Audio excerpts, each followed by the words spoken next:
Responsable digital et multicanal au sein de Sanofi. Je vais vous présenter un peu notre offre digitale qu'on a mis en place pour répondre aux nouveaux besoins donc des patients et des professionnels de santé. Puisque aujourd'hui l'ensemble de la société se transforme d'un point de vue numérique et digital, et l'industrie pharmaceutique aussi, et le domaine de la santé. Donc on a besoin d'apporter des solutions pour les professionnels de santé et les patients. Alors on part déjà de deux constats. Le premier, c'est une phrase que vous avez vu entendre et qu'on entend régulièrement, c'est Beyond the Pill. Aujourd'hui, la prise en charge du patient ne se limite pas seulement au traitement, mais doit être aussi associée à des services et des outils pour accompagner les patients dans la gestion de la maladie au quotidien et également accompagner donc, les professionnels de santé dans la pratique. Le deuxième constat, c'est qu'aujourd'hui, un service digital n'a pas de sens s'il ne répond pas à un vrai besoin réel qui a été identifié. Par le passé, il y a eu énormément d'initiatives de fait sans partir d'un réel besoin et qui ont fait des flops. Donc c'est quelque chose vraiment de très important. Et pour nous, ce sont vraiment deux piliers importants dans la construction de notre offre. Donc nous avons développé des outils digitaux pour apporter des bénéfices à la fois aux professionnels de santé et aux patients afin de leur faire gagner du temps, d'améliorer la prise en charge, d'améliorer la pratique, la relation entre le médecin et le patient, et puis d'aider le patient vraiment à mieux vivre sa maladie au quotidien. Et on se base également sur deux éléments importants. Tout d'abord, tout ce qui est fiabilité et sécurité du service. Donc, toutes nos initiatives respectent tous les standards en termes de sécurité, de robustesse. Et également, on prend en compte tous les aspects médico-réglementaires, juridiques, pour avoir des solutions qui soient vraiment fiables et viables.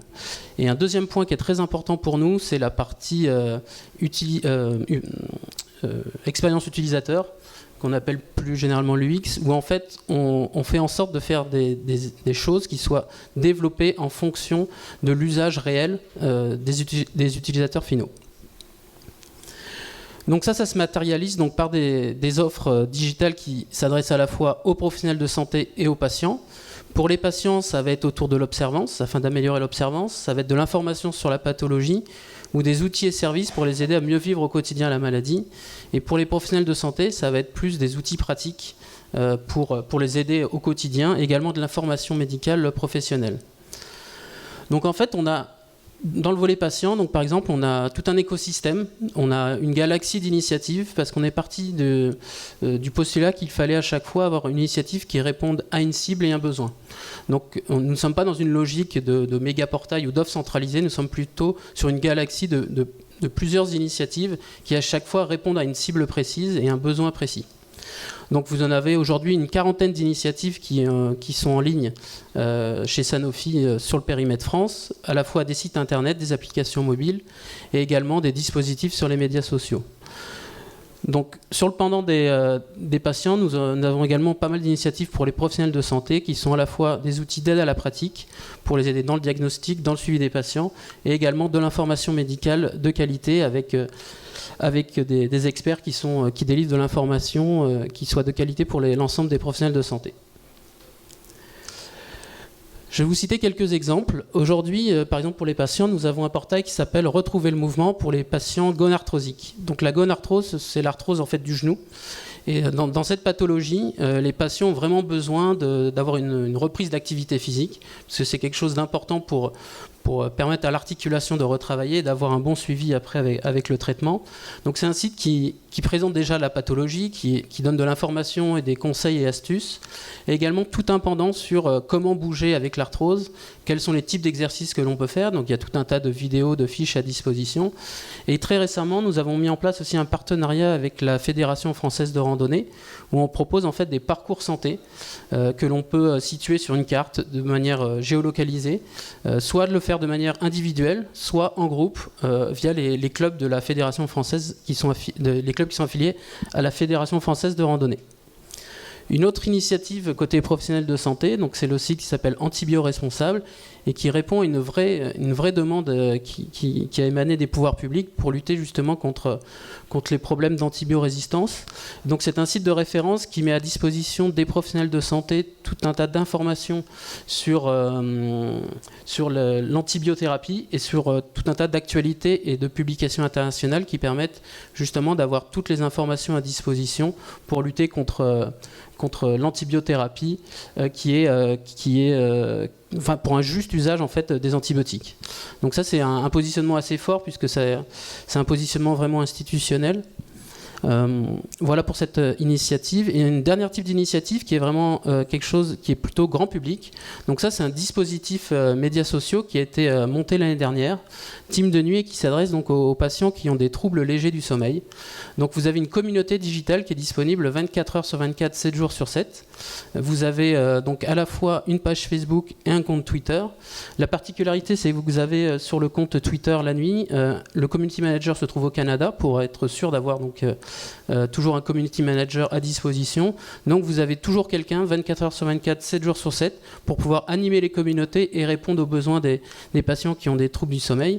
Et c'était important d'avoir justement ce dispositif la nuit, en tout cas sur la France, pour répondre justement aux gens qui avaient des problèmes de sommeil et apporter des idées, des astuces pour retrouver le sommeil.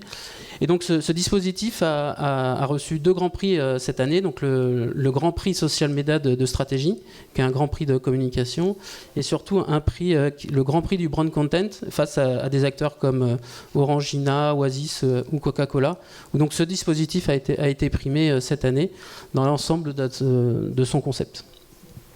Donc voilà pour quelques exemples. Et ce qui est important pour nous dans la construction de l'offre, c'est toujours de partir en fait de la connaissance réelle des besoins des utilisateurs. Donc pour ça, nous avons mis en place donc une méthodologie où en fait on part tout simplement du besoin. Donc l'idée c'est de bien connaître les besoins du professionnel de santé ou des patients. Donc ça passe par le travail avec des associations de patients, des sociétés savantes, également avec des études. On travaille également, donc on a les remontées des collaborateurs terrain et tout un tas d'autres données qui nous viennent pour pouvoir avoir les réels besoins identifiés des utilisateurs. Ensuite on met en place une offre de service. Donc on essaie d'identifier le service qui répond le mieux aux besoins, en essayant de voir aussi ce qui se passe déjà dans l'écosystème pour éviter de refaire des choses existantes.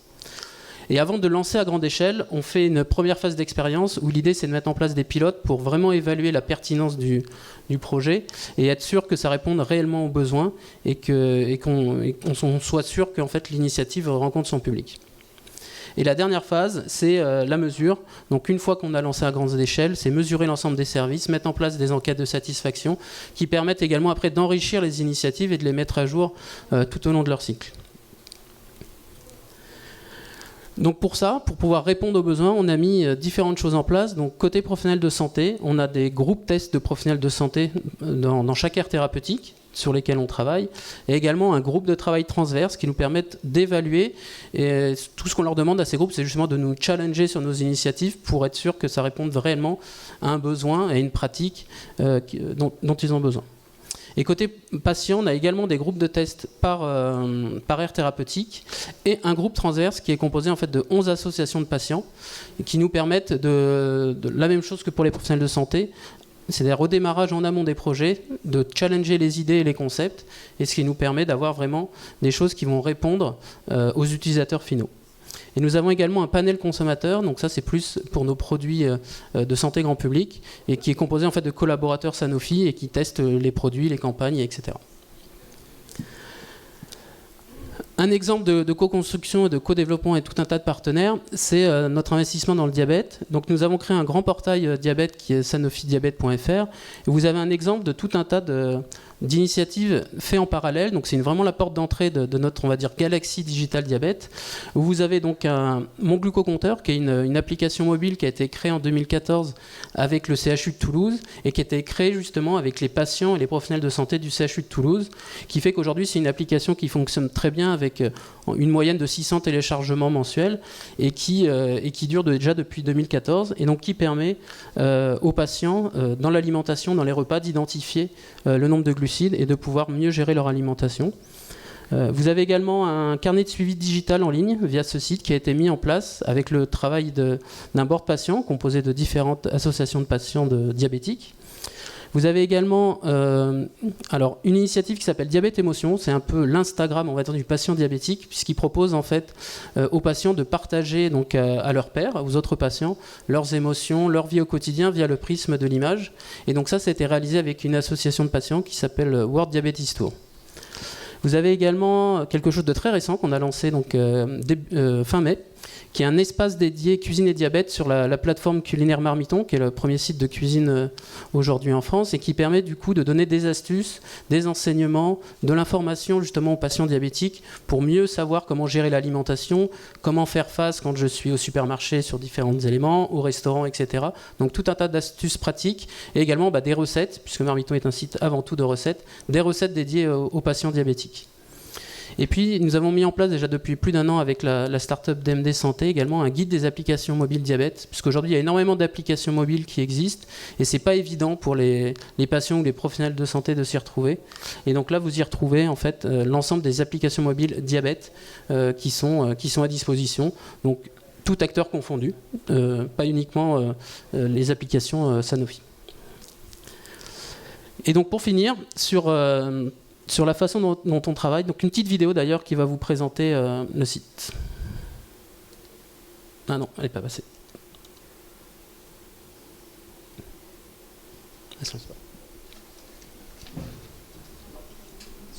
Ah. Bon, sinon c'est pas grave. Je vais la passer.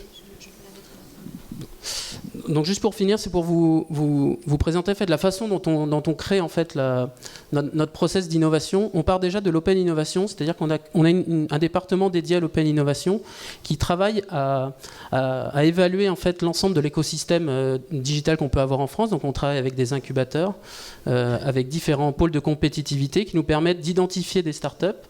Et on travaille également avec des écoles et universités, on travaille donc avec des associations de patients, des sociétés savantes et d'autres acteurs aussi qui sont hors pharma, qui nous permettent donc de trouver des technologies et des outils pertinents que l'on peut ensuite décliner et apporter des solutions qui vont venir donc en complément de nos produits. Et donc ça passe ensuite par une transformation digitale à la fois en interne et de tous nos outils pour délivrer les meilleures réponses aux besoins qui sont identifiés auprès des patients et des professionnels de santé. Et enfin, de pouvoir restituer donc, à tous les utilisateurs finaux l'ensemble des initiatives avec quelque chose de très important pour nous, c'est toujours l'évaluation derrière et de pouvoir mesurer l'impact de l'ensemble de ces initiatives. Voilà, je vous remercie. Donc on va vous mettre une petite vidéo qui présente le site Sanofi Diabète.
Voilà, donc je suis à votre disposition si vous avez des questions sur notre offre digitale. Donc maintenant ou plus tard d'ici la soirée, de toute façon je serai présent jusqu'à la fin de la journée.